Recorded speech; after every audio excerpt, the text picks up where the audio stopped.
16 বছর বয়সী German midfielder Kenneth আইখহর্নকে দলে ফেরাতে ইউরোপের 11টি বড় ক্লাবের লড়াই চলছে। Real Madrid, Barcelona, PSG, Man U, Arsenal সহ সবাই আগ্রহী এই প্রতিভাকে দলে নিতে। মাত্র 10.5 মিলিয়ন পাউন্ড রিলিজ ক্লজে তরুণ তারকাকে ঘিরে উত্তেজনা চরমে।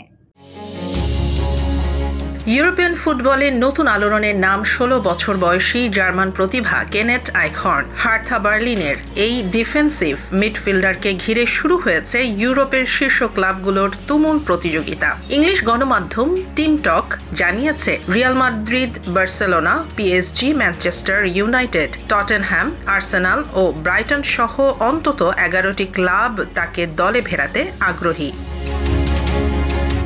মাত্র 10.5 মিলিয়ন পাউন্ড রিলিজ ক্লোজ হওয়ায় আইখহর্নকে নিয়ে উচ্ছ্বাস আরও বেড়েছে। বায়ার্ন মিউনিখ ও আরবি লিপজিগ তাকে জার্মান ফুটবলের ভবিষ্যৎ তারকা হিসেবে দেখছে।